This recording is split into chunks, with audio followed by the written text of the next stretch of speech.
good to see, so many familiar faces and so many people who, to me at least, are not familiar names. It's good to get in new people. Father Christopher Knight will be well known to the IOCS community. He's an associate lecturer. He teaches an MA module on science and religion, and he has a doctorate in astrophysics. He's a former executive secretary of the International Society for Science and Religion, sometime research associate at the Divinity Faculty in Cambridge. Since 2009, I think he's an Orthodox priest, parish in Walsingham. And he has two previous books, Wrestling with the Divine and The God of Nature, and those are addressed more to a Western Christian audience, certainly people more or less engaged in the so-called dialogue of science and religion. But it's a special joy now to see the present book, which is addressed more specifically to an Orthodox audience and also to a broader audience. It's in the St. Vladimir's Press series, Foundation series, which is a very good series for the intelligent and thoughtful Orthodox Christian, lay or ordained, who's not a professional academic theologian, nor in this case a professional scientist, but somebody trying to make sense of the world in terms of our faith. Why do we need a guide for the perplexed? Well, one answer, I think, is look at the cover of the book, which you will remember from the poster, even if you haven't got the book yet. It's, beautiful icon mosaic from Sicily, and it typifies the way we think of the creation of the universe in the church. And if you compare that with a page of equations or one of those diagrams of the age of the universe, and, humanity or indeed primates are appearing, right at the bottom, sort of hairline, the last sort of millisecond.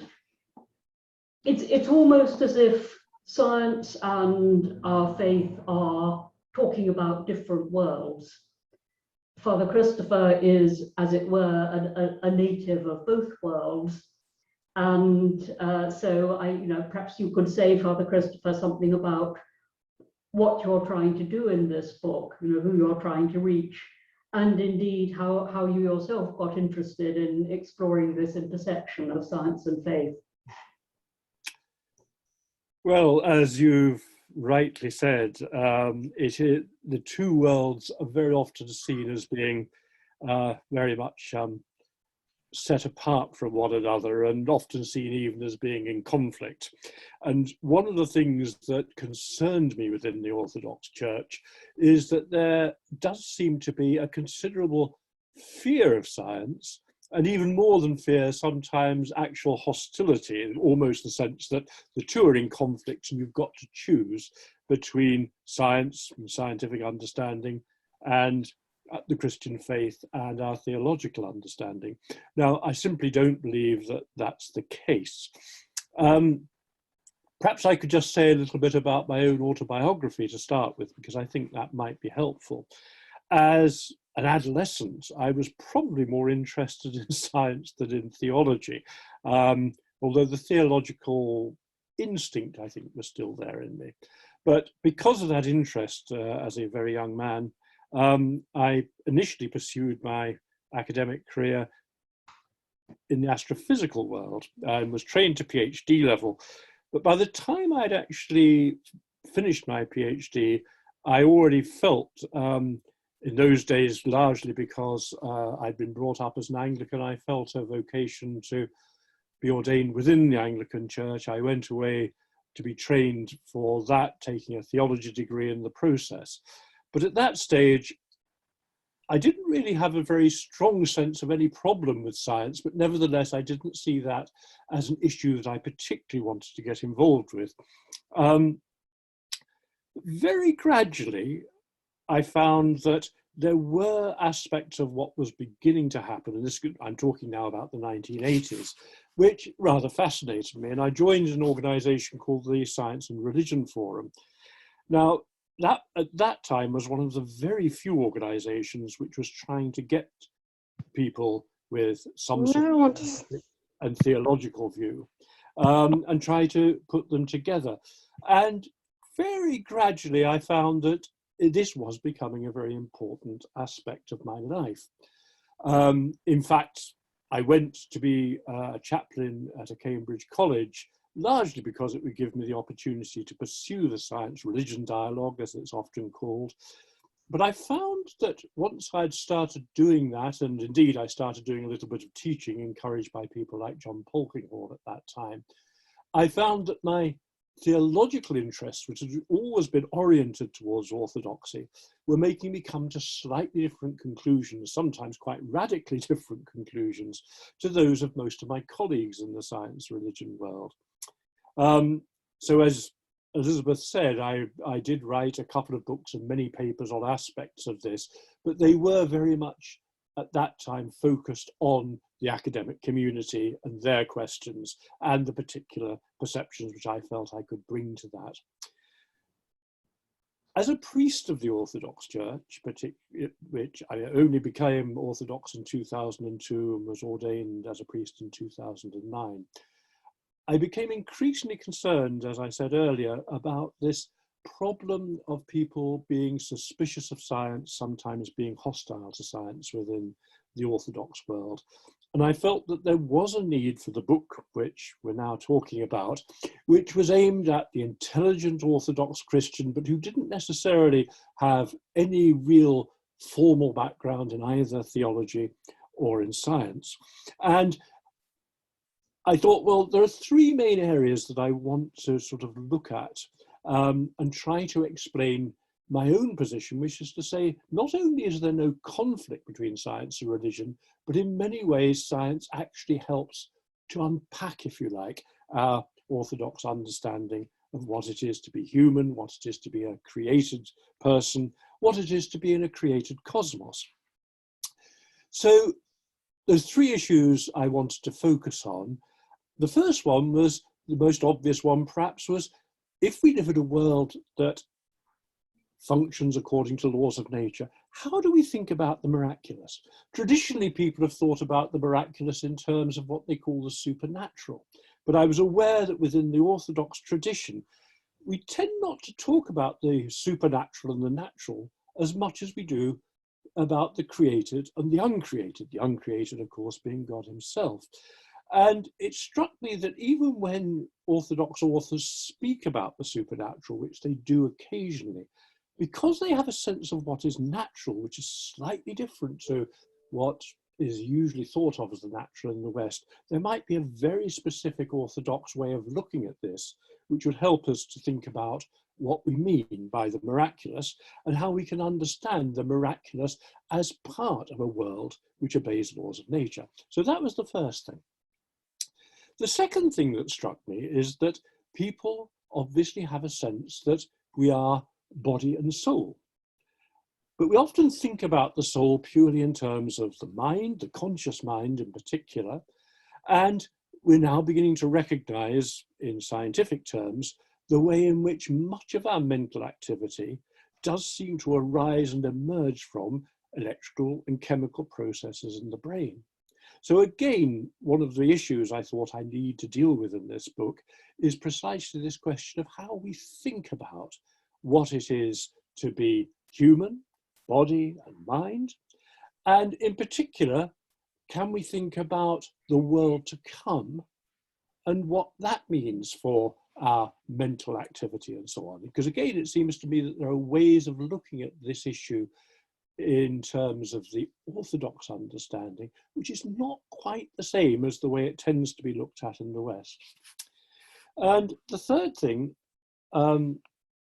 as well as miracles and as well as this whole question of the mind and the soul, was the question of how we think about the way in which the Bible and often the fathers of the church talk about the history of the cosmos. If we look at the first 2 chapters of the book of Genesis, for example, we get a very particular story of how the world came into being. As an astrophysicist, I have a very different picture, apparently, of the way the world came into being. I look at the Big Bang, which occurred 14, 15 billion years ago. I look at a naturalistic process which gradually led to the emergence of living beings. I look at a process by which evolutionary processes have allowed that first speck of living material which appeared on the earth to become eventually us. So can I reconcile those? Are they necessarily in conflict? Do we have to choose between them? Or can we actually say that they're 2 ways of looking at the same fundamental reality, which is that God lies behind that whole process? So those are the 3 sort of main issues that I had in mind as I started to write. And I've tried to do it, as I've said, in a way which is not full of technicalities. I haven't made a lot of reference to what else has been happening in the science theology dialogue over the last 50 years, for example. But what I have done from time to time is to say why it is, I think, that we Orthodox have a very specific input to this, which is different from the way that most people have thought in the West. We don't think about the supernatural in quite the same way as the West does. We don't think about, well, to go with that, we don't think about the natural in quite the same way. We don't make that separation between natural and supernatural. We have a very strong sense of the human mind and the mind of God being in some sense directly linked to one another through what in the ancient Greeks called the nous, or the nous sometimes pronounced in English. And that was a big issue for me. So I was looking at a whole range of issues, the Orthodox doctrine of creation, particularly as we see it in Maximus the Confessor, but a whole range of issues, and trying to say that in practice, not only can we see the scientific view and the theological view as complementing one another in all sorts of ways, but that in fact we also have Orthodox have a very specific input to the wider Christian sort of thinking about this. A very simple example of that is that when we think about the creation, we very much take our starting point in John's Gospel. In the beginning was the Word, the Logos of God.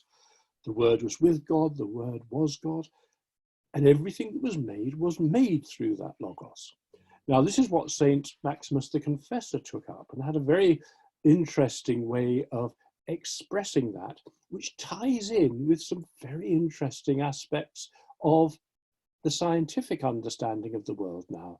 In particular, when St. Maximus thought about what he called the logoi of creation, the words of creation, he saw the natural world as leading naturally, if you like, towards the world to come. Now, in the sciences nowadays, we have aspects of what we understand which scientifically don't necessarily make a lot of sense, but theologically are very potent in what in astronomy is sometimes called the anthropic cosmological principle, which means that the world is very finely tuned for the emergence, the naturalistic emergence of people like us. If the world had been very, very slightly different to the one that we actually live in, we wouldn't be here having this conversation. In a similar way, there's a lot of work being done at the moment on convergent evolution. The notion that although the evolutionary process as understood within the neo-Darwinian system does have this chance aspect, that doesn't do away with the fact that there's a sort of predictable end process, which again, ultimately, is you and me. So that to me, for instance, ties in very nicely with what St. Maximus was saying. So all of these issues I've tried to bring together in a book which is not too long, not too technically detailed, and will, I hope, sort of appeal to people, and in particular will allow them to see that they don't need to make a choice between scientific theory and their theological beliefs, that the two actually can be held together in a way which is rather wonderful in practice, as far as I can see. Thank you very much. In parenthesis, could I say to everyone, which I should have said at the beginning, if you want to put questions into the chat, you're welcome to do that, and then we'll look at them and put them, or later on you can raise a hand electronically. So we'll talk a little bit more and hope that questions come in as we go. One of the things you talk about, Father Christopher, is this very ancient tradition which is taken up by the Church Fathers of what they called an anagogical reading of creation, seeing the natural world as reflecting the glory and wisdom of God. And I think you've alluded to ways in which modern scientific discoveries about the world could be used similarly. Could you perhaps elaborate more on that? Because this seems an important way of going far beyond worrying about whether science is threatening our faith, to seeing how it can actually enhance our glorifying of the Creator. Well, certainly some of the fathers of the church had this quite strong sense that the way the world was in itself pointed towards God. I mean, they sometimes used rather vague examples. They looked at, for instance, spring arising after winter, and they saw that not just as a way of expressing the Christian understanding of the resurrection, but they said the two are actually linked. The world is made in this way precisely because we can move in our perception of the world, our contemplation of the world, from the way the world is to the deeper reality which lies behind that world. And it's interesting, since this book has been written, I've been doing a lot of reading. In fact, I've written a couple of papers recently on the whole patristic sense that you can have a contemplation of nature.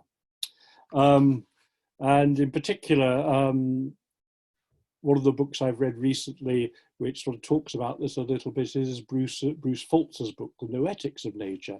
Now, Bruce Foltz's interest is actually rather like your own, Elizabeth. It's in ecological issues and so on. But one of the things that he's doing in sort of focusing on contemplation of nature there is very much this sense that you get it in Maximus, you get it a little earlier in people like Evagrius Ponticus, this sort of sense that in fact, as Christians, we're called to a contemplation.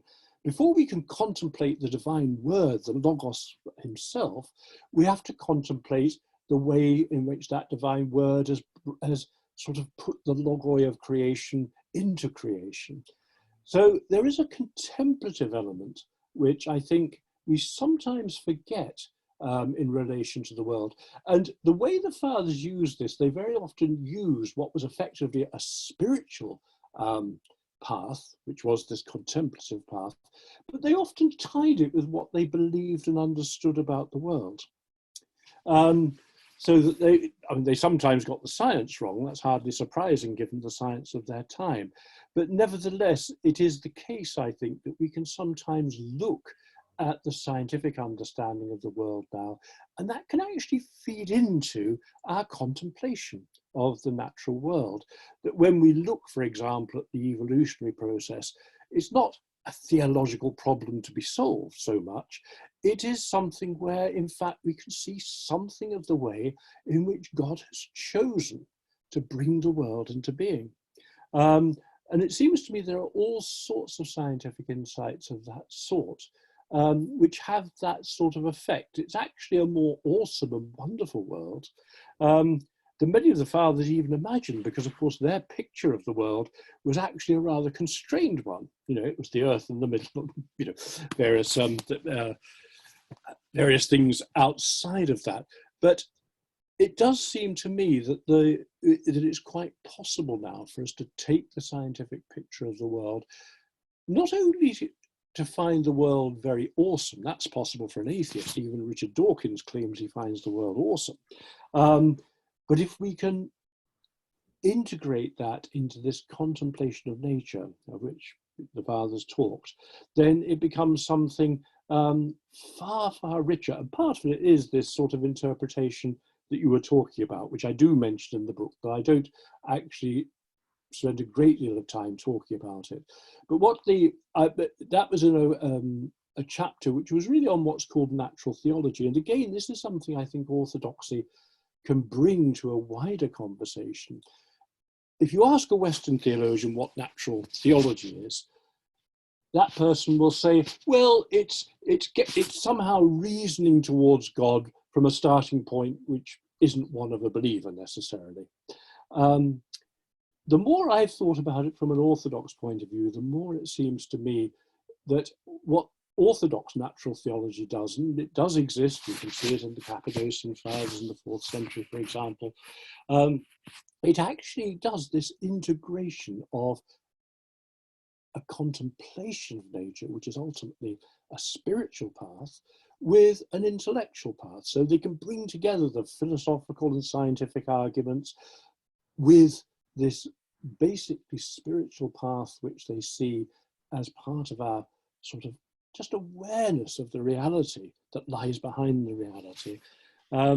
It's difficult to express. Again, I do it in the book to some extent using various examples. But as I say, ultimately, I think it is that there is a contemplative path in relation to the world. It's always been there in the Christian tradition, the Eastern Christian tradition, certainly. But what we haven't done very well until relatively recently is try to integrate our modern scientific understanding into that. And I do believe that that's possible. Thank you. It's of course when the fathers talk about the wonders of creation, glorifying God, they're often talking about the ways of plants and animals. But it's very striking that today, when you have scientists who are Christians, talking articulately about the connection between their science and their faith, they're almost always physicists. That's true. Obviously, you are a physicist, but I wonder why you think this is. I also see that we've got a question in the chat from a marine biologist, Andrew Nossel. So after you've had your say, perhaps we'll go to him and. Oh, well. Perhaps if we have a marine biologist in the audience, I shouldn't be too rude about biologists. But having said that, physicists sometimes joke that in the 19th century, they taught everything they knew to the biologists. And the trouble is that the physicists changed their minds in the 20th century and went off on a completely different track, so to speak, and the biologists are still stuck there, or at least a lot of them are. And it is quite noticeable, you're right, I think, that when you talk about believing scientists, they tend to be physicists rather than biologists. And I think it's at least partly because physicists recognize that the world doesn't straightforwardly correspond to what we think of as common sense. If you have studied relativity, if you have studied quantum mechanics, you know that the world is pretty peculiar. And in a sense, that opens you up, I think, to sort of going slightly beyond common sense notions of, what's real, what isn't, and so on. And it's certainly the case that I think that, there is this distinction between physicists and biologists in terms of the extent to which they're open to religious beliefs or at least religious ideas. There are other sociological factors. I mean, in a funny way, I find Europeans in the scientific community are always slightly more open, probably a lot more open to religious ideas than our Americans. The Americans have this great thing about doing science. There's no such thing as doing science. Science itself is methodologically, it's varied over time. It varies from discipline to discipline. But if you have this sort of sense that there is such a thing as science and that's all there is, and this is again something I talk about in the book, because one must make a distinction between science, which is a methodology and an understanding, which has come through a very particular sort of methodology that's developed particularly in the last, say, 350 years, and what's sometimes called scientism. Now, scientism is a philosophical opinion. It says science is the only way you can get reliable knowledge about anything, and anything that's outside of science doesn't really count. And even in the philosophical world in the mid-20th century, the logical positivists tried to sort of develop that sort of understanding. They, a lot of the logical positivists said, look, religious beliefs aren't just wrong, they're meaningless. Now, the interesting thing about that in the philosophical world is that it completely collapsed round about the middle of the 20th century. That came at least partly through developments in the philosophy of science, in fact. The work of people like Thomas Kuhn and Karl Popper in the late 50s, early 60s. Now, it is one of the curious things, I think, that, for instance, the new atheism, so-called, which the main sort of focus has been people like Richard Dawkins, the biologist. But it's very interesting that they very often don't have any sort of theological, not only theological sophistication, but even philosophical sophistication. And I quote in the book, just briefly, the words of Michael Ruse, who himself actually is an atheist, but he's a philosopher, a genuine philosopher.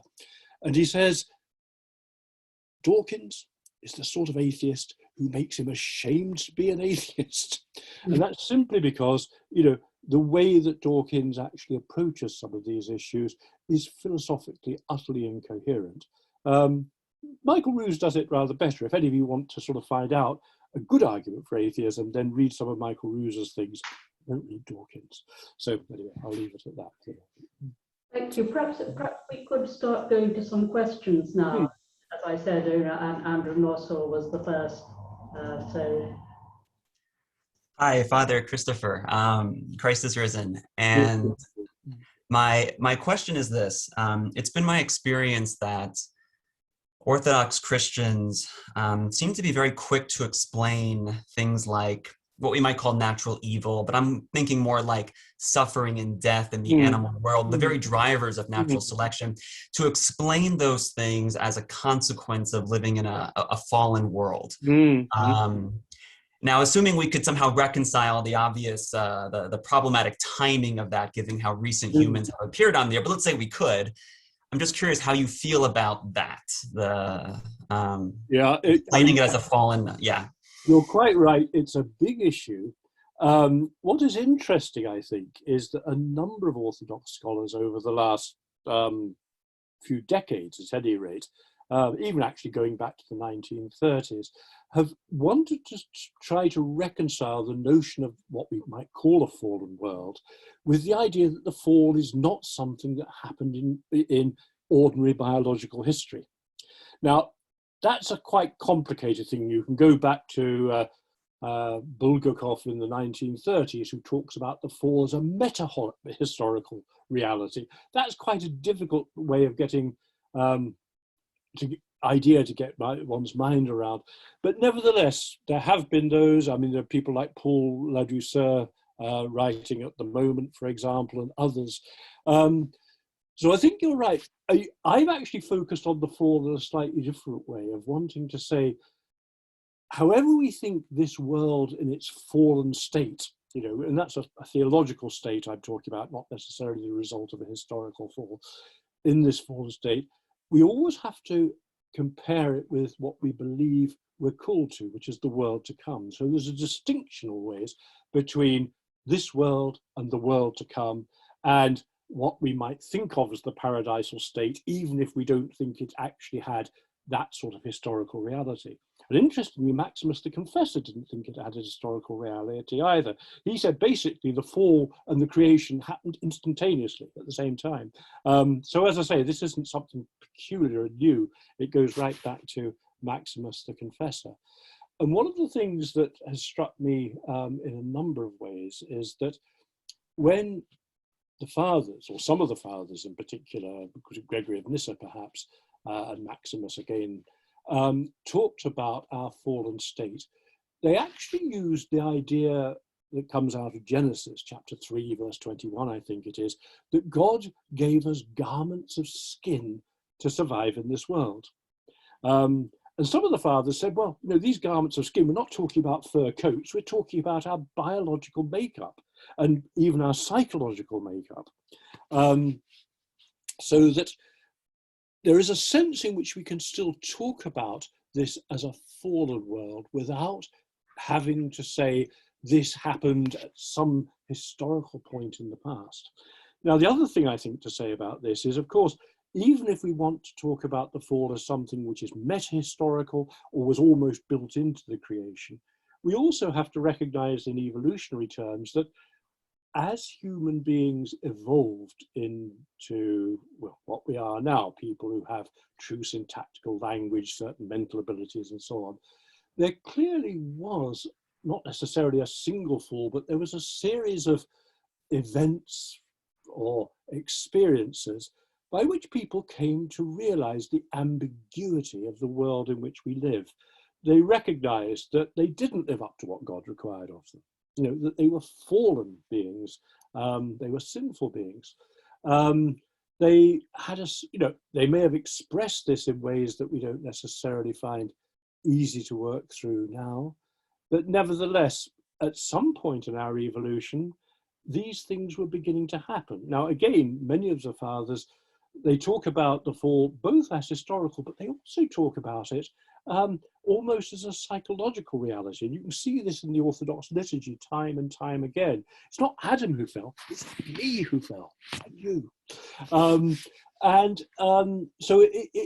it's understood allegorically in terms of something that is true of all human beings. And in fact, the very fact that the word Adam more or less means human being, it doesn't necessarily refer to a very specific individual, means that the sense that the world was not perhaps the world in its perfection, the sense that we as human beings were not the perfect human beings that we perhaps had the ability to be, but we're actually fallen human beings. It does seem to me that we can still talk about a fallen world within this sort of scientific picture, particularly, as I say, when you recognize the way in which some of the fathers seem to think about this. It's interesting that some of the fathers who were influenced by the early Christian philosopher Origen, for example, did have a sense that, you know, not only was the fall a fall into our present biological state, it was also a fall into a space-time universe. So again, there's a sense that the fall is somehow outside of time. And again, it's a difficult concept for us to deal with, but we often find this in our Orthodox faith. You know, when we talk about the cross, what are we talking about? A particular event in which somebody was crucified nearly 2,000 years ago? Or are we talking about an eternal reality which was manifested in that particular event on Calvary nearly 2,000 years ago? And the fathers very often have a sense that both are true and both have to be held on to. So there's always a sense in which something has a temporal reality, a reality in time, but it's also a sort of eternal reality which is reflected in events in time. And it seems to me that that's the way we can begin to work through this whole issue of fallenness. So I think we can still theologically talk about being in a fallen world. And in fact, I say that's actually quite important for our understanding of miracles, because rather than talking about miracles as supernatural interventions in the world, I've tried to develop a way of thinking about miracles as a, if you like, an anticipation of the world to come. A very simple example I sometimes give, you know, is if we look in the book of Isaiah, we have, you know, animals which normally eat each other, or at least one eats the other, lying down together. What do we see in the lives of the saints?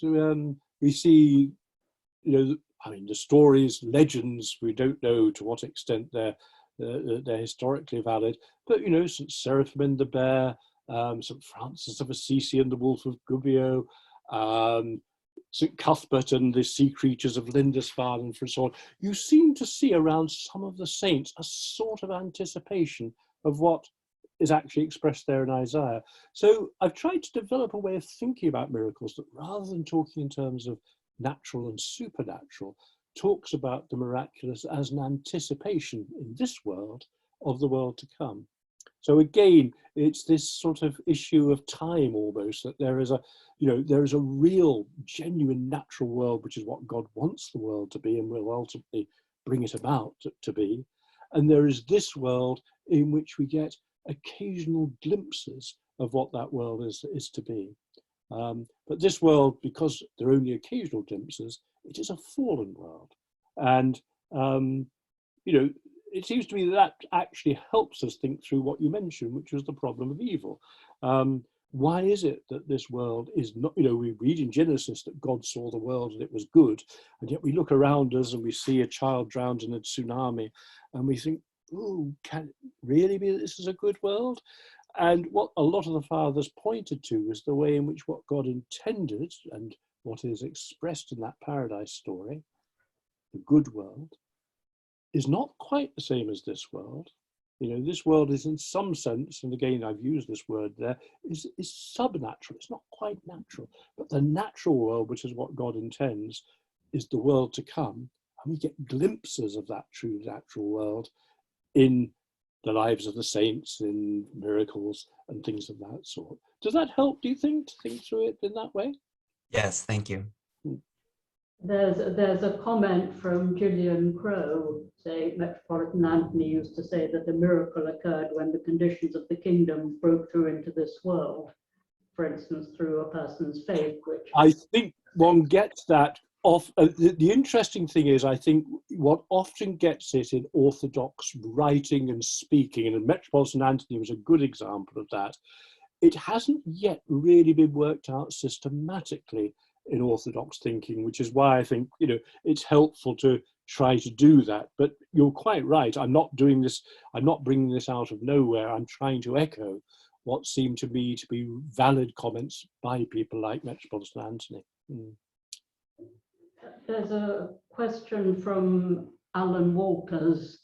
How much is the apparent antipathy between science and religion due to Bishop Ussher and the difficulty some Christians have with the questions that Richard Dawkins raises? Perhaps it might be helpful to know which Dawkins questions particularly you had in mind, Mr. Walters. Unmuted.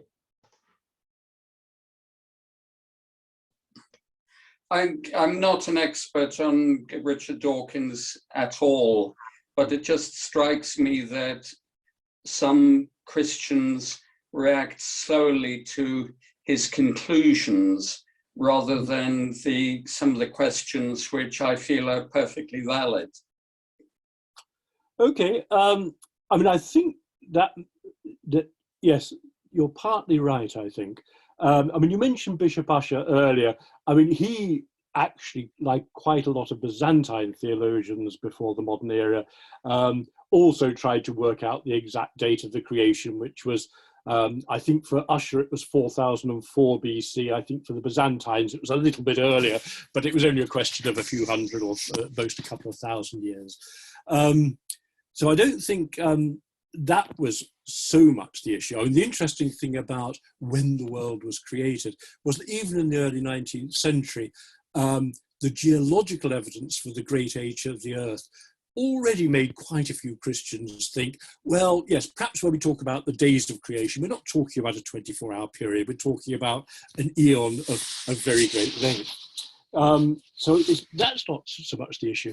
One of the things that Dawkins is reacting to though, is, his book, The Blind Watchmaker, for example, is very much focusing on the sort of natural theology that was developed in the early modern period in the West. Particularly, there was a book by William Paley, which was published in 1802, called Natural Theology, or Evidences of the Reality. I can't remember the exact subtitle.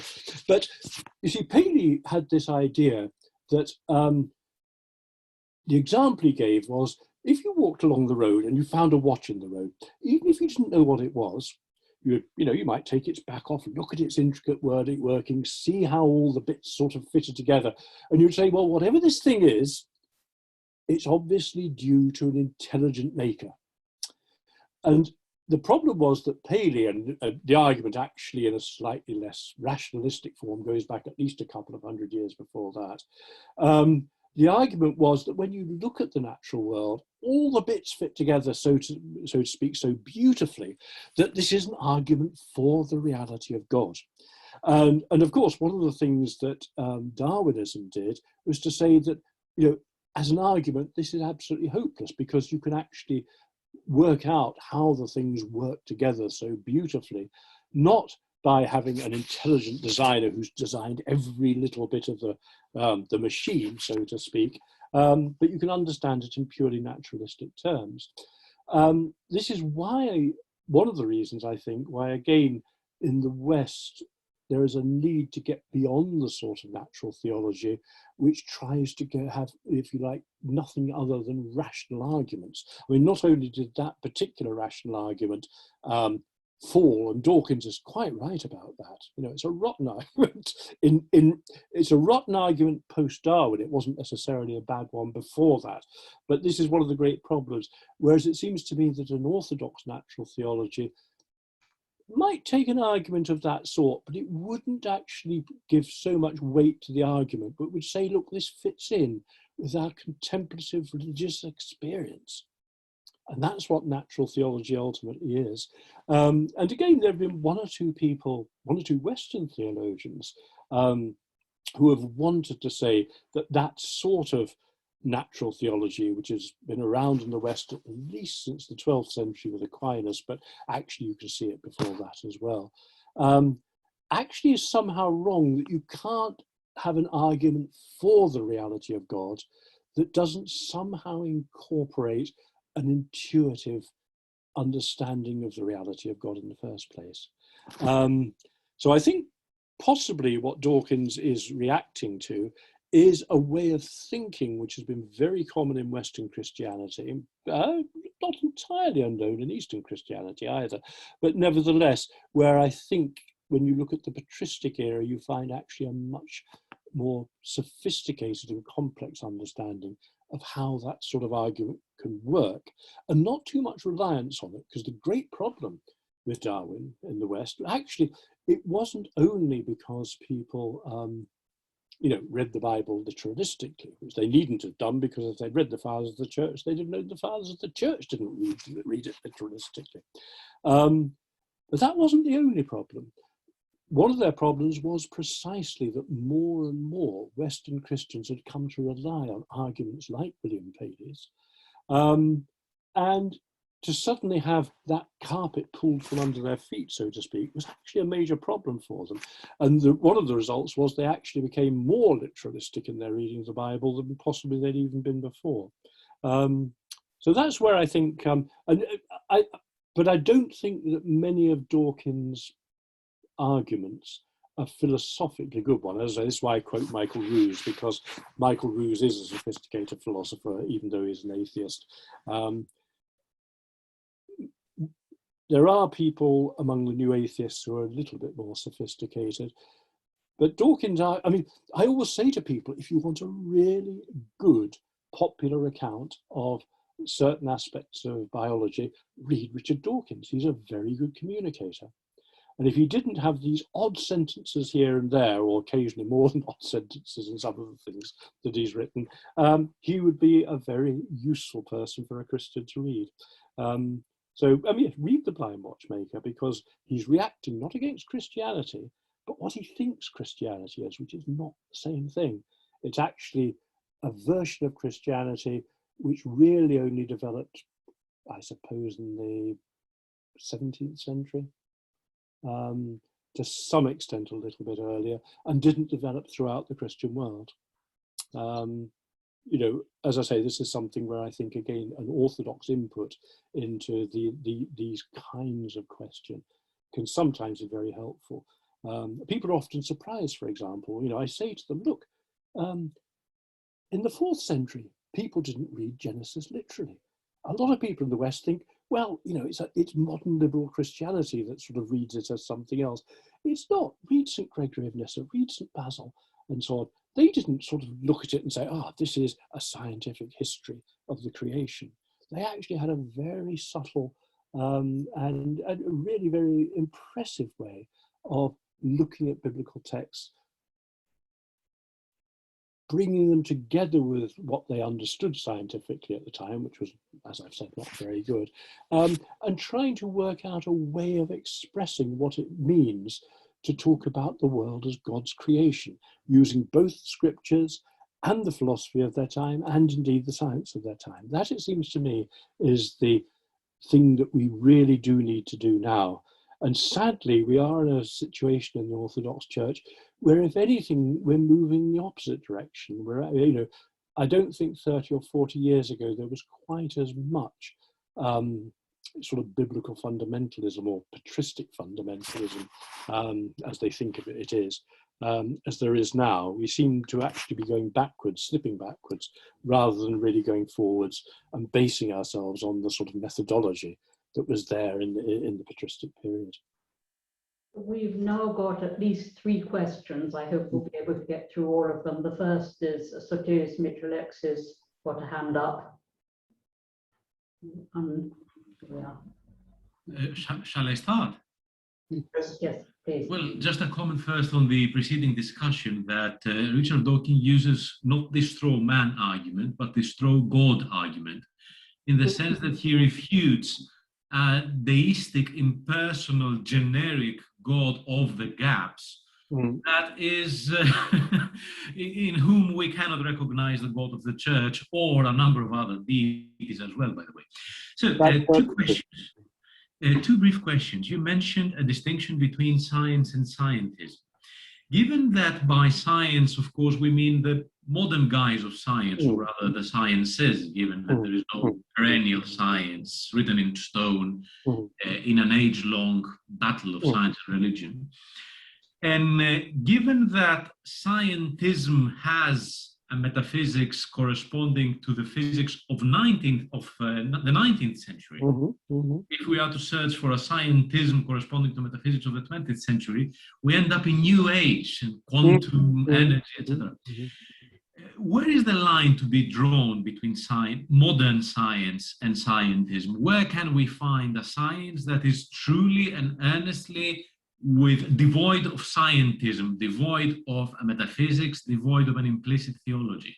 May I voice a second question as well? That's unrelated to that one, though. As you mentioned, many things that Christians say are rather modern, like a literal interpretation of the Bible, a literal, etc., etc., reading the Bible as a textbook or as Wikipedia rather than as scripture. The question is, what is the extent to which a scientific narrative, as it were, is thrown into society? And this is the first source that Christians themselves find, stumble to, so that Christians will voice this scientism even as a Christian narrative. That is, they are responding, taking the position that scientism expects them to take, rather than a position that would naturally flow from the church's tradition, from the church's pre-modern way of thinking, from the patristic tradition as understood not in the current context, etc. How are we to be freed by this reflecting back of the preeminent scientism? Well, first of all, I think you're right that the distinction between science and scientism is an important one. And of course, there will always be a small grey area in between in which, if you like, metaphysical assumptions do affect the way that scientists work. I mean, the great thing about science, though, is in terms of its methodologies, slightly different from discipline to discipline and so on, is that because new results are always coming in, there's always, if you like, a correcting factor, I think, in science. So one has to be aware of, just as a very simple example of that, in my own particular original scientific discipline, Fred Hoyle, who was one of the great astrophysicists of the 20th century, I think really wanted his steady state theory of the universe to be true because he didn't want a beginning. It was actually a metaphysical thing that was driving him as much as any evidence, which was increasingly pointing towards the Big Bang, but he simply couldn't accept it. So it is the case that even extremely good scientists can have sort of, if you like, metaphysical prejudices which affect things. But in that case, it did work out simply because there was always more evidence coming in.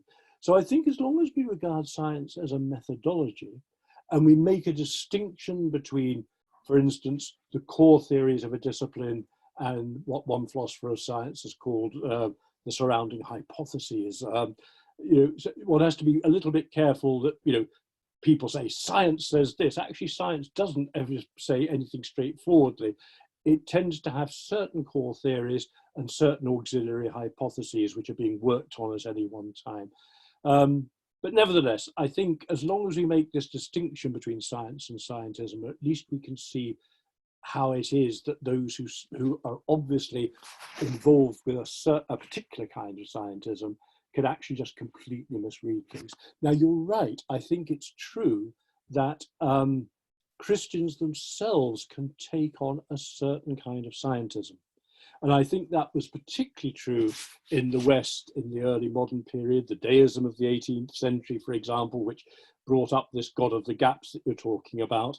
For those who don't know, the God of the gaps simply means that instead of seeing God as being active and present in all processes, because in the early modern period, people thought that the universe really was a sort of clockwork mechanism. This is what Newtonian physics seemed to imply, that essentially the only way you could see, place you could see God acting was where there wasn't a scientific explanation. Where there was a gap in scientific explanation, that was where God worked, hence this phrase, the God of the gaps. And I think the worrying thing is that even when people recognize that that is a problem, they still tend to ask questions in a way which half believes the God of the gaps picture and half believes some other things that come out of scientism. And again, one of the things that I point out in the book is that I think particularly in the question of how God acts in the world, which has been a big question for the science theology dialogue over the last 50 years, my criticism has been precisely that they're still asking questions about divine action as though they're deists, even though many of them aren't. So that can be a big issue. And it's interesting that in that question of how God acts in the world, there has been what's been called a theological turn in discussion only in the last 20 years at most. And there's a very interesting book by Sarah Lane Ritchie on this, where she points out that what I've been saying, but also what some people have been saying within the Protestant charismatic movement, actually point in the same direction, that in fact, it's only when you get beyond the certain ways of asking questions which are implicitly metaphysical or implicitly have metaphysical mistakes, that you can actually begin to see how theology, proper theology, should inform things. And the people she's talking about are actually saying, if you take seriously the presence of the Holy Spirit in the natural world, just as I was saying that using St. Maximus, take that you've got to talk about the presence of the divine word, the logos in the world, you just have a very different picture of what it is to talk about the natural world. So that's a very good example. So yes, thank you for those points, because I think they do actually point to a reality which I'm trying to deal with, at least in part, in the book that I've written. Yeah, it's a very interesting discussion. There's a question from Father Patrick. I think perhaps if people read it from the chat, because unless Father Patrick wants to elaborate on it, because it's quite long and complicated. Shall I read it out? Yes. Okay. In what way does the book bring a critique to secular thinking? You've sort of touched on this, I think. From what we have learned from scientific research, and particularly they can put a challenge to atheistic metaphysics, especially someone like Richard Dawkins, on reality, and help Orthodox youth to take a solid intellectual position in a Christian understanding of the reality or Christian metaphysic, beyond just the sort of the rational arguments which you were pointing to before. So I'm just wondering how the book could be useful to youth to read it, to give them a strength of mind that a Christian theology, metaphysic of reality is actually very stable and coherent with scientific understanding, so that they don't have to feel threatened by those with an atheistic, or just the critique of the atheist, which we can, as an institute, as our Orthodox thinkers, take to in places like Cambridge and say, stand up in public and say, look, this is a problem with your thinking here, here, and here. So how's it? I mean, that question was implicitly, at least, behind much of the way that I approached the writing of the book. So I didn't actually set out a list of things that you can do in relation to this. What I was doing was pointing to various aspects of our, of our Orthodox understanding, certainly when it is firmly based in patristic thinking, which encourages people to think through precisely those issues, and also encourages them to recognize that our knowledge comes from, doesn't come fully through a particular rational discursive process. It comes through something which, what I was talking about earlier, which was this contemplation of nature, is actually part of it.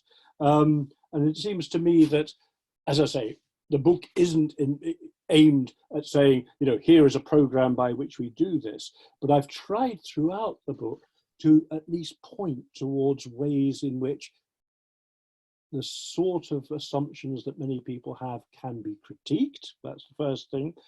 But secondly, how there are resources, simply by the very fact that we are religious believers, that we are going through this process by which we are, there is a spiritual path, and that spiritual path which ultimately makes that intuitive element of our contemplation more and more important. I mean, St. Gregory of Nyssa has this lovely sort of sense, when he talks about Moses going up into the darkness to meet God, and explains it afterwards that going up into the darkness means you, in a sense, you put all conceptual ideas aside because you don't need them anymore. You are in front of the divine, so to speak, and you put aside your ways of, these particular ways of thinking. But they do have their purpose right the way through that process. I mean, it's, not many of us get to the stage of meeting God directly, having gone through the darkness. As an earlier stage, we do need to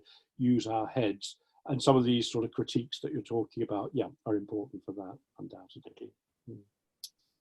And indeed, the book might well be used in a parish book discussion or something like that, or indeed with older teenagers.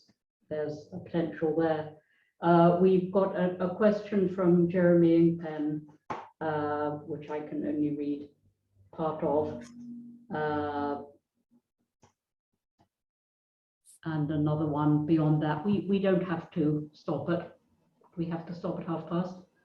Well, we could go for another question, I think, but this is more, I think, a comment than a question about. But why don't we give Jeremy Yes. the floor? Yes. Where is Jeremy? Oh, okay. Hey. Thank you so much. So this is really a comment just to say that there are two articles by Olivier Clément that speak very directly to this question of the contemplation of nature. One is a wonderful article that I'm just reading called The Mystery of the Earth, and the other is called The Sense of the Earth. The other comment says that there's a huge book that was translated by a priest in Yorkshire. It was the last thing he did before he died of cancer, of Alexander Menn's The Wellsprings of Religion. And this is a massive attempt to synthesize all of the scientific learning right up to the end of Menn's life. And that's a magnificent book that St. Vladimir's Press also just published. So just to bring that to people's attention. I don't know the Alexander Men book, but Olivier Clément is certainly one of my favourite Orthodox authors, and I often particularly sort of point people towards his book, The Roots of Christian Mysticism, as, a way of getting into certain aspects which I think are important about the patristic tradition. So thank you. I think we've reached the end of our event. Thank you very much, Father Christopher, for joining us for this very interesting conversation. And thank you also to Elizabeth for leading the conversation. And of course, many thanks to all of you who have joined us for this evening's event, evening here in the UK at least.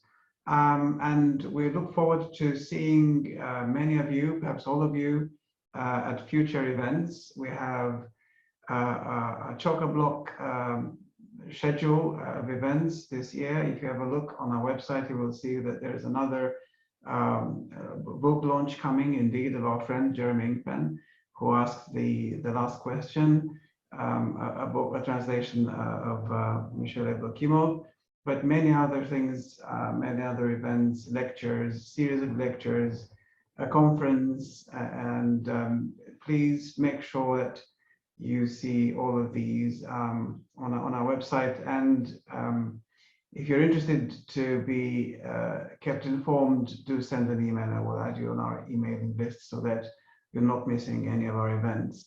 But for now, we will say goodbye to you all and look forward to seeing you again soon.